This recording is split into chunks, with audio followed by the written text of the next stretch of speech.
So let's start with how the group was formed for the Indian Ocean Working Group and how the first meetings kind of emerged. We have to begin with Rugaya. My very first memory is Rugaya and I having our usual talks in our corridor, which I'm going to miss very much when I miss the school and our corridor, which is very alive and noisy. And we had just hired Phoebe, which was amazing. So we started talking about African studies, and Rugaya, of course, as everybody knows her, she's always got the ideas and the push. And I would say it's her baby. I mean, this is where it starts. I piggied along with her, and I'm forever grateful. It's been a wonderful voyage, and she was working with Dale Eichmann. One has to mention Dale here too, on the conference that was held in Cambridge, which for me was a big eye opener and a wonderful thing. She pushed me to do an area out of my comfort zone. We also brought students since that time, Joe, so that was very invigorating to have students, young students doing work to be proud of. And slowly, you know, we began to look around and see whom I guess we liked and we knew enthusiastic. And of course, Sandra and Ahmed immediately came to mind. And we invited them, I think we all remember, we had that very first meeting up in that office, in that meeting room near accounts, where we had cookies, if I'm not mistaken, it's all we could afford or something. And with us were Boabud, with us, Akin was there, if I remember. Who else do you remember, Rugaya? Father Michel was there? I don't remember. Yeah. No, but I remember that Sekenja brought a graduate student of his from Qatar University. So it was basically, yes, Boabud, Sekenja, Sandra, Phoebe, Amira, and myself. And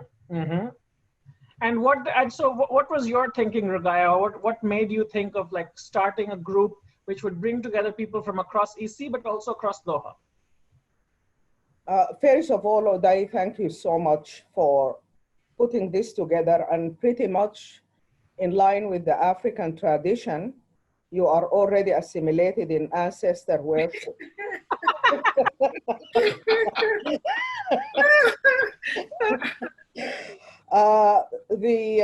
Just before I started working with Dale on Africa and the Gulf, I was part of a fellowship program at Harvard School of Urban Design. They had a project with Musharid, which was very, very active as a subsidiary of Qatar Foundation in the person of Isa al-Muhannadi. Of the Harvard leg, two professors stood out as pioneering the idea of an encyclopedia of Gulf urbanisms. It involved documentation of the history of the culture, society, public health, environmental issues, architecture. So from the get-go, they tried to really bring different strands together, people from Qatar University and from all over the world, really. People who worked as PhD students with Nader and Spiro Polalis at Harvard and MIT, quite a few of them.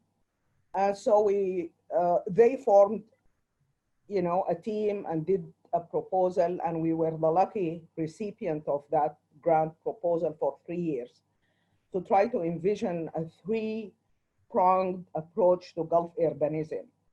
The past, the present, and the future. And it is no wonder why we stopped at the past, because there is nothing left pretty much by way of a future. Anyhow, we traveled to different Gulf cities to try to look at these interconnections. So we traveled everywhere to all Gulf cities. And for obvious reasons, I couldn't accompany them to Dammam, Saudi Arabia. But it was, you know, to Bandar Abbas, Bushehr, and all of these important places to document these different aspects. And all roads led to the Indian Ocean.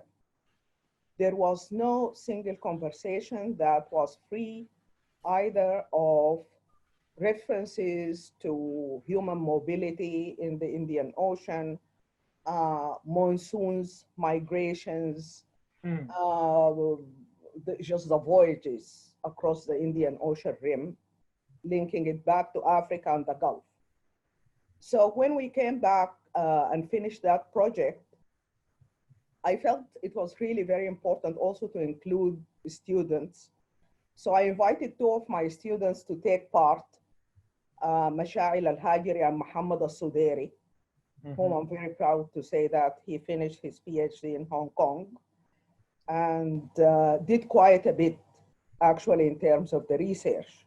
He worked with me to try to start a profile that captures some of these linkages between Africa and the Gulf. The next phase was again, or in parallel, I would say, with Dale's idea of Africa and the Gulf. Felt that, yes, we don't have Brodel to speak about the Mediterranean, but we also have Chowdhury, our own versions of the longue durée.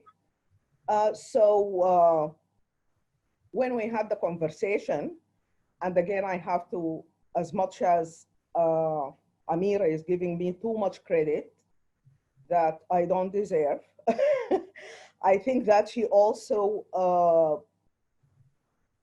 when we started to talk about the idea and they said, okay, all of these Gulf cities are part and parcel of this circularity around the Indian Ocean, what can we do? And she brought up, okay, why don't we try to come up with a project of remapping the Indian Ocean? At that point, Africa and the Western Indian Ocean. And in that discussion, I also remember Sekinja saying that we can't talk about the Indian Ocean mobilities without engaging in a serious conversation about the Red Sea. And that the Red Sea, the Gulf of Aden and so on, were the corridors to so much of these influxes from Africa into the Gulf. And so we started to think about that. I was also the lucky recipients of these small projects in which everybody contributed. Unfortunately, in the College of Charleston, where we decided then to do a series of discussions with other people in different fields. So for Aswad, for example, which Uday and Chandra and Phoebe and Abu Shok contributed, Amira and I couldn't go, so Uday, that was our very first conversations. Uday, please go in my place. Oh. And so, and you did, and it turned out to be really wonderful because you also were joined by Johara. And so we tried to connect to different audiences, different participants and the stakeholders who are not necessarily just, okay, I know everything about the Indian Ocean. So pretty much a work in progress. When we started, pretty much we have members who were very committed to presenting their ongoing projects. We have Sekinja who talked about his work for a long time in so many, even when we didn't have money long time ago and you just have to pulling ourselves with our bootstraps. Just about. And so, yes, as I said, conferences in the beginning was hybrid. Some people joined us by Skype and some, but again, the focus is that to bring this very unique interdisciplinarity of the topic. And interdisciplinarity I have seen when this group I told you about for the Gulf urbanisms tried to look at the Indian Ocean and environmental factors, disease patterns. And that is just some of the raw material for what we were working on. And we hope that, yes, as we continue to push for different horizons, is still to stay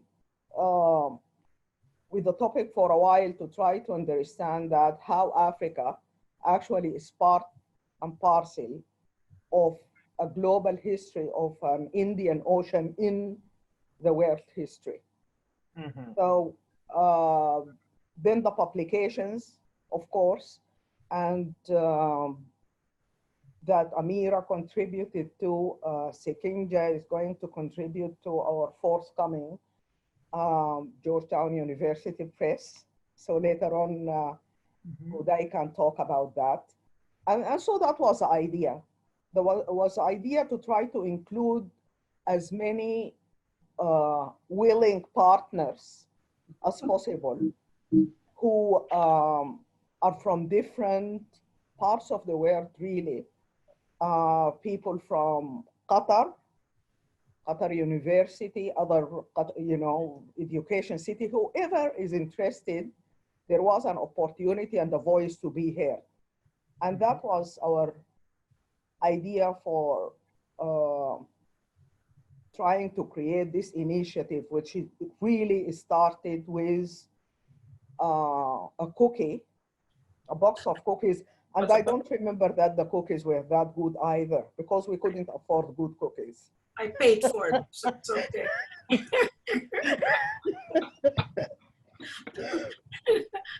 So that is my 2 cents. Right.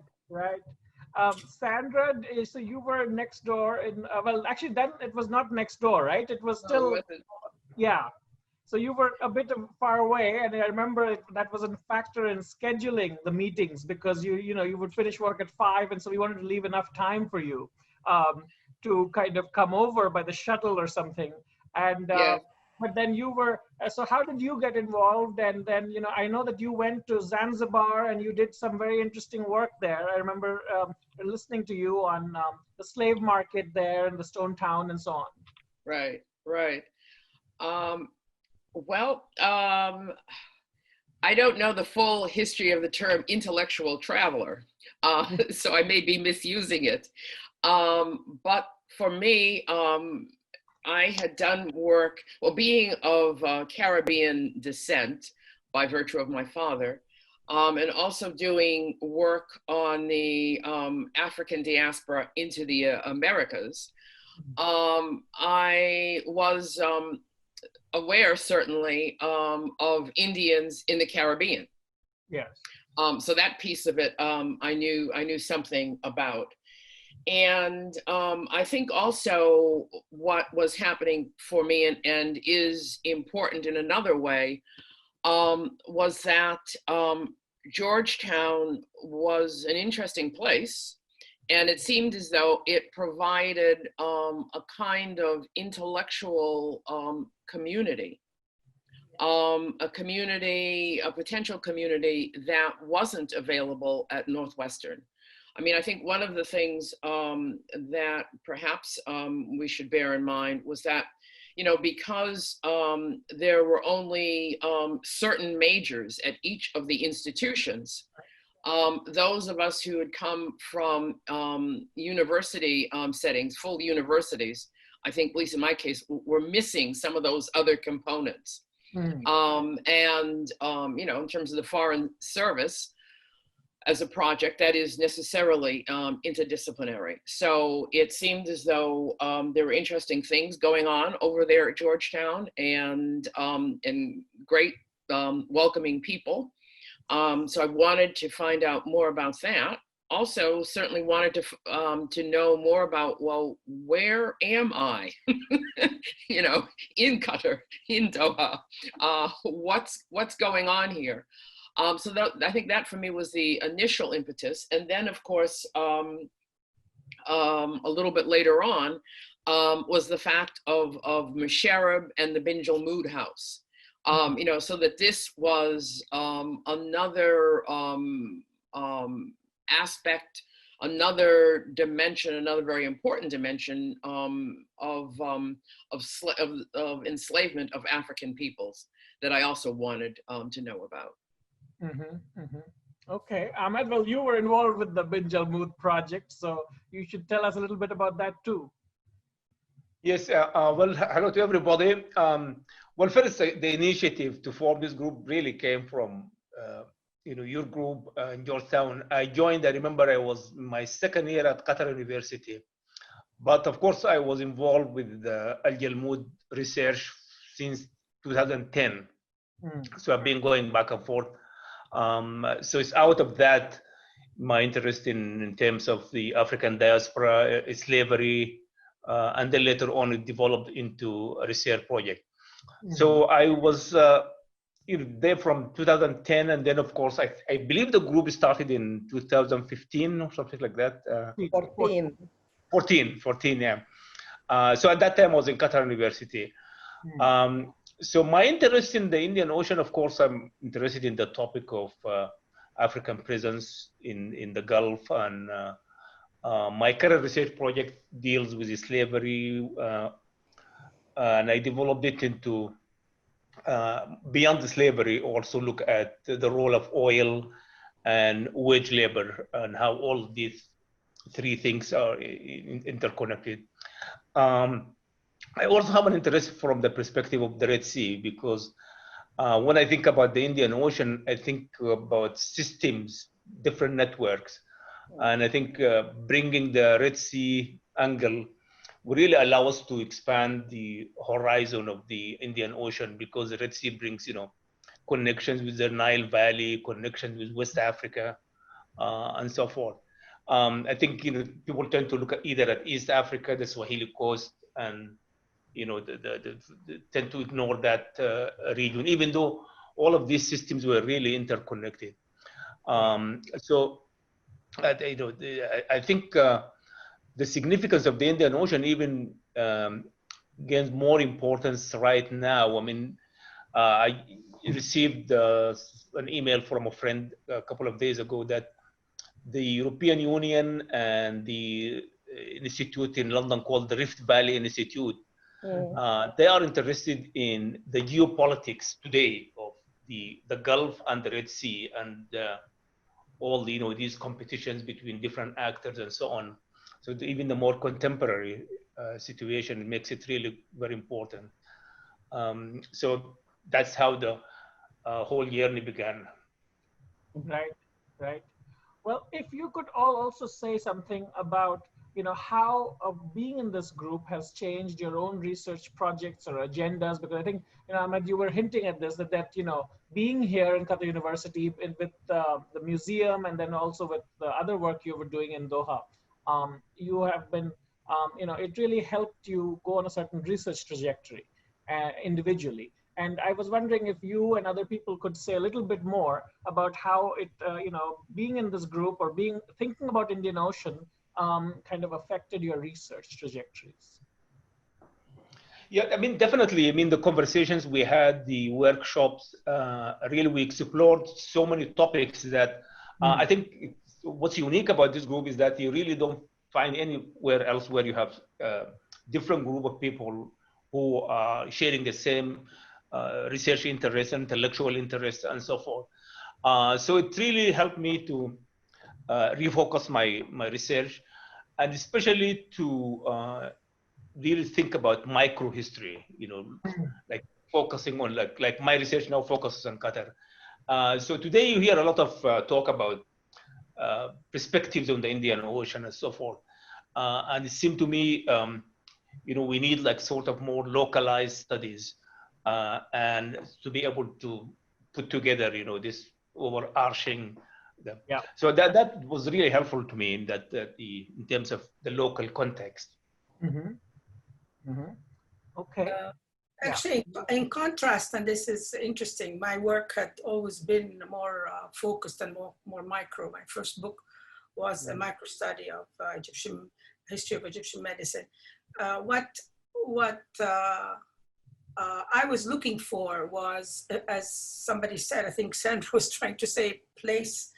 Since we're coming to Doha, I've been trying to see how I can see the world through Doha, and how my own research and my own paradigm can see a shift in an understanding of the world around us. I too am very much into the Red Sea, and basically Rugaya knows, and I've always felt that we are missing a lot, but by not connecting seas like the Mediterranean, like the Red Sea, like the Indian Ocean, all of which I have been very intrigued with, and now the Gulf. And Doha happens to be on the Gulf, and Doha is otherwise Qatar is land locked from the western side. So one can see a history of Qatar that has a great deal of influence and other Indian influence and other groups and African influence that is not even taken into consideration. That's because the history from the waterways is not really given as much importance as it should be. So I thought that this is really where I think I made a shift. I started writing a history of much longer durée. The first paper I wrote for Rugaya was, I always loved long durée history, but I was always afraid because it sounds like you're trying to be a Brodel or something like that. And I certainly don't have the instruments to do this. So I began talking about disjunctures and huge periods that we don't know enough about. And I won't bore you with too many details here, but I think it is very important to point out to what I think is the greatest contribution we are doing here, at least from my personal opinion, and that is opening the world to greater understanding of historical and human interactions and movements, and an exchange of knowledge and exchange of goods across that has completely been forgotten, because of our selectivity in choosing historical periods that fit with particular political paradigms. And so we've forgotten the larger picture in which people move, and as actually it was my sister who's visiting a class Rugaya and I had once, and we were talking about the movements and movements of people. She said just trace diseases, she said just trace diseases and you'll know where people have gone. And with Corona, this became so clear that that's the case. So we actually should also get scientists in. We should also get, those people who think of the movements in a different way. And I think this is the process of the exchange of knowledge that I think we have been doing in this group that I think is very valuable. The dynamics of what we're doing, even more than what we are producing in the way of knowledge, because I think we need more of it. And I try now in my writings, I went and did this paper on giraffes just for that, to see, if I can look at the movement of animals as a way of tracing knowledge and tracing people and tracing history. All efforts, the point is the efforts. This gives us an opportunity to try things out together as diverse groups that can sit down and talk in different disciplines and different interests and coming from completely different worlds. I sit with Uday, who is very immersed in India, or with Reza, and it's a totally different world, and you learn so much from it. Just with the connections of what you already know and so on. So this is really, for me, been a very, very, very rich sort of, and maybe for different reasons. I think each one of us is looking at it from a different way. Mm-hmm, mm-hmm. Chandra, do you feel that there's been a change since you've been in Doha and being part of this group, including your travels in perhaps the Indian Ocean region? Yes, and you mentioned, you know, some work that I had done and presented in Zanzibar, and certainly that came from being in Doha and being exposed to this group. And for me, one of the challenges of the work, and it was a very good and very necessary challenge, and one that I think that that needs to, or that we need to continue to challenge, is the conceptualization of an African diaspora as it's practiced in the U.S. I'm thinking here about the idea that of forced dispersal, and it seems to me in the U.S. context we don't think about whether diasporas have a life, a beginning and an end, or a pre-beginning. But it seems to me that that was a question that became apparent, that maybe only one or two people were talking about in the U.S. By that I mean, you know, the ways in which enslaved Africans were absorbed into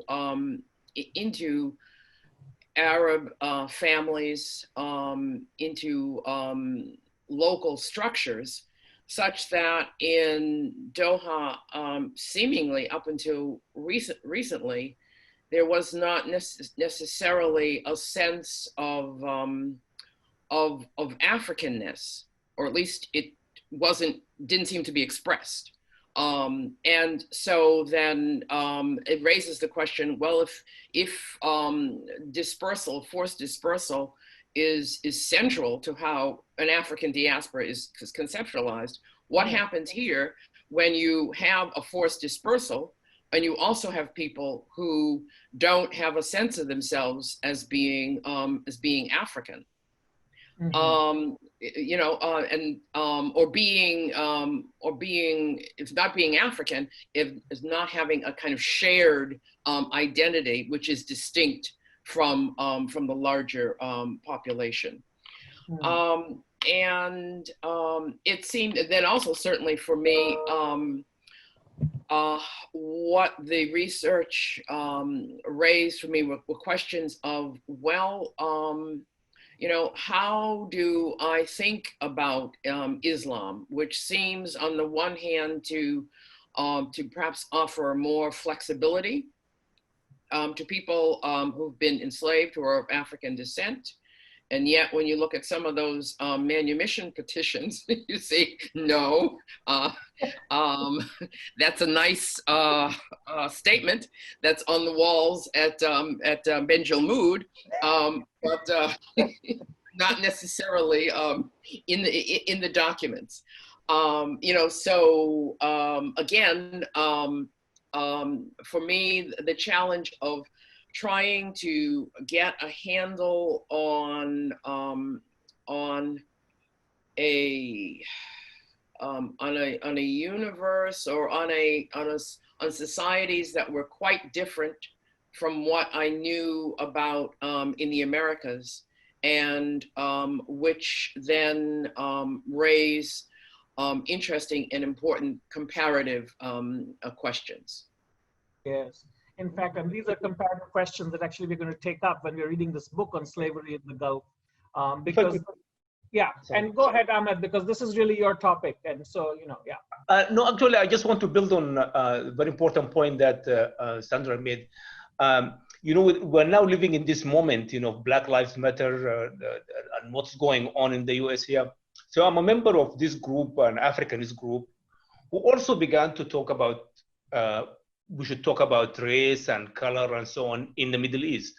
So there are a number of engagements where people began to raise these questions, you know, about identity and about Blackness. What does it mean in the Middle East and the context of the Gulf and so on. So I think this is another important angle that is, that people Yes. could talk about. And that I think the transnational connection between the kind of the Black Atlantic and the kind of Gulf Arabia connections, they seem to be leading to new forms of consciousness online and offline. Mm-hmm. Yeah.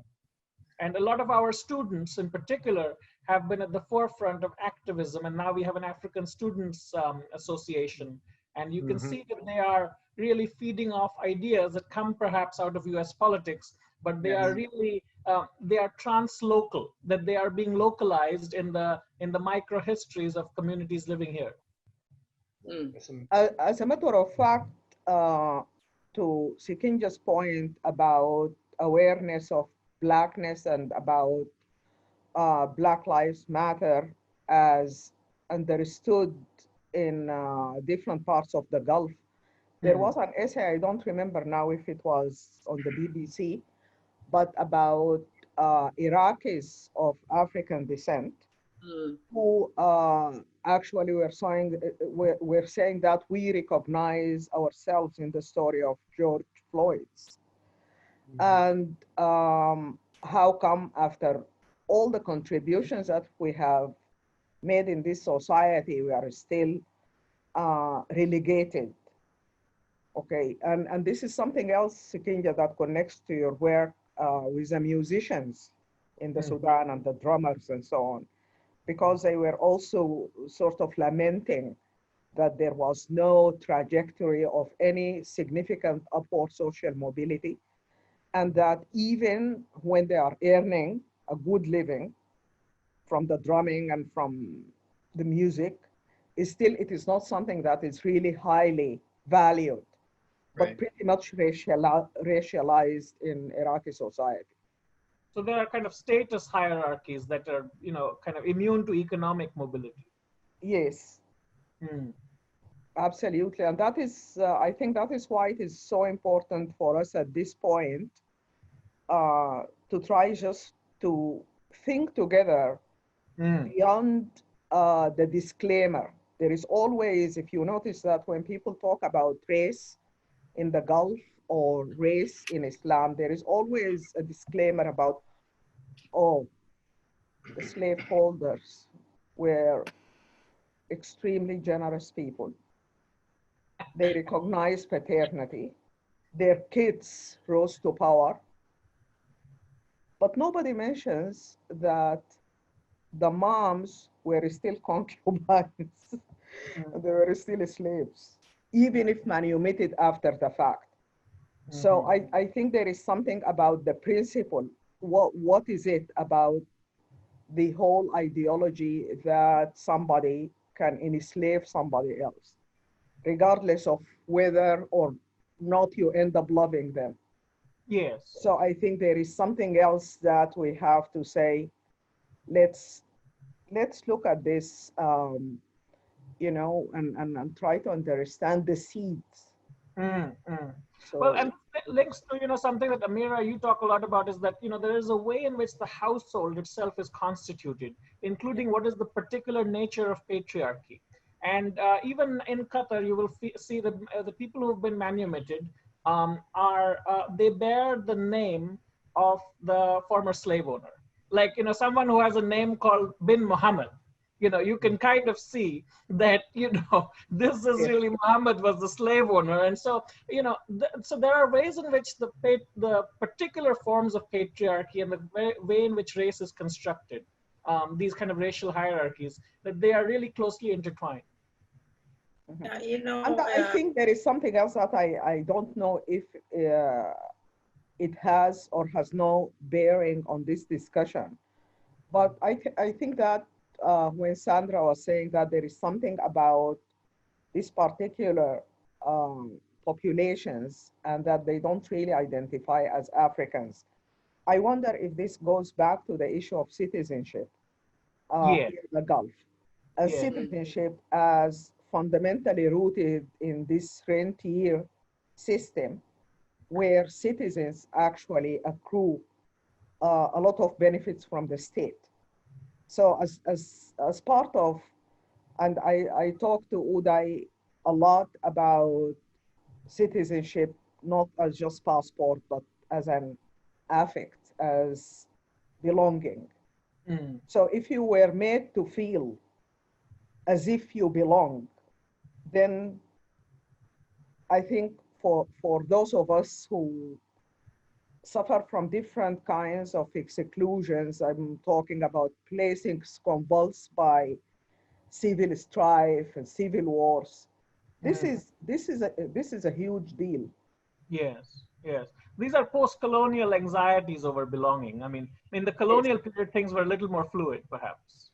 Absolutely. Maybe, Sandra, to kind of also connect what Ahmad was saying with Amira, is that, maybe here, looking at it from, instead of like compared to the Black Atlantic, where there's a different kind of history of forced Yes, absolutely. and belonging and identity, really. Here, perhaps the relationship between race and patriarchy and slavery and the different forms of productive and reproductive labor that are involved, I mean, they really continue into the present time. I mean, what is free labor? Is wage labor free labor in the Indian Ocean? Is really and how is it racialized, and how it fits into the hierarchies that, we've been historically produced hierarchies.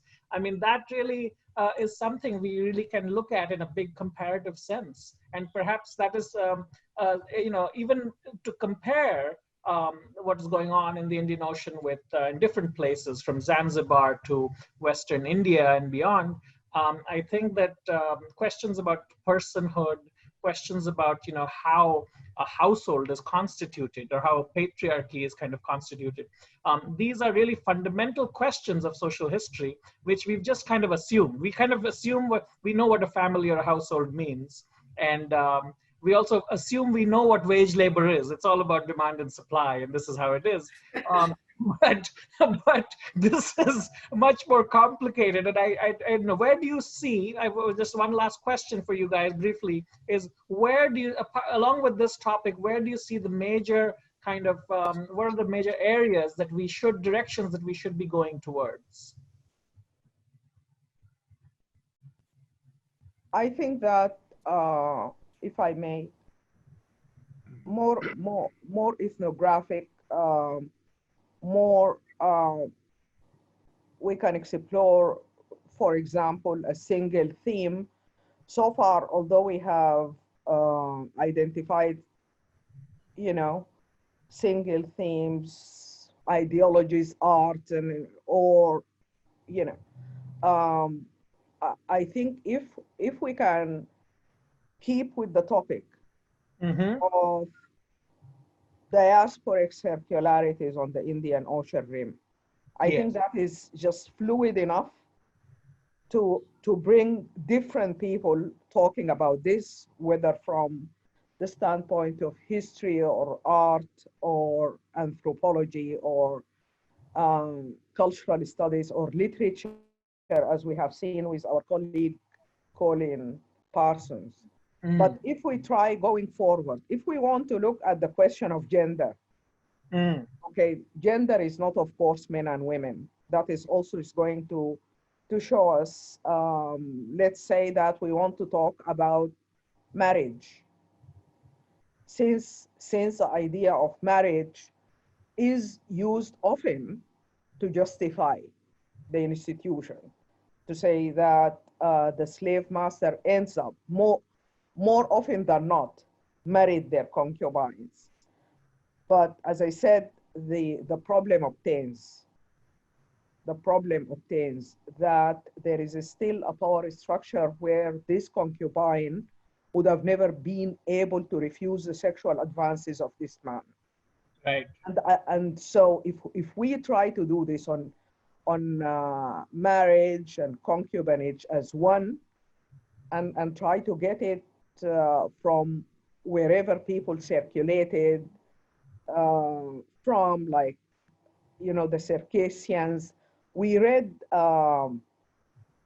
Princess Salma, and Princess Salma's memoir of tons of tongues babbling in the courtyard of the palace of concubines coming from all over, white Abyssinians, from all over. mainlanders. But the moral of the story is that we have to understand that regardless of these people came from, and to Amira's point about what are the ties that bound these people together. Is bondage, all different kinds of bondage, and not to, of course, ignore that it was also sexual bondage. Right. So if we can identify this, just to try to tease out, tease out as much as possible. Correct.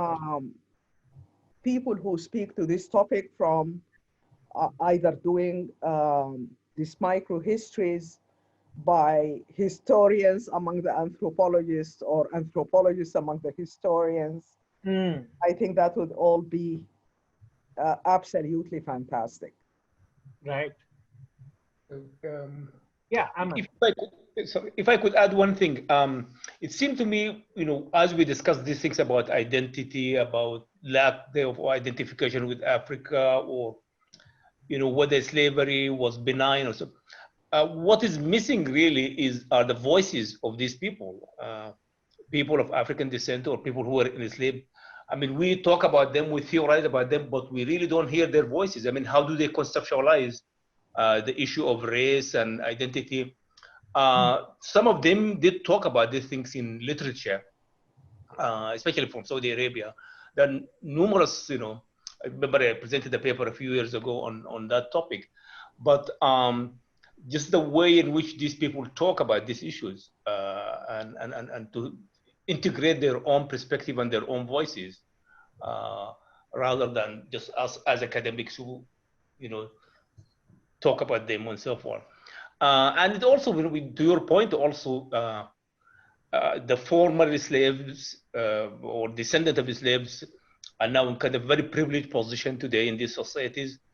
And then when you talk about migrant workers now, so how do these positions change, Yes. So that's which sometimes decenters the issue of race in Gulf societies as a starting point of the conversation, that there are class issues that are very significant, that you will find Gulf citizens of African descent who also sponsor and hold kafala over numerous. So this is interesting. But I very much like the story of Fatma Shaddad that you put in Ben Jalmoud.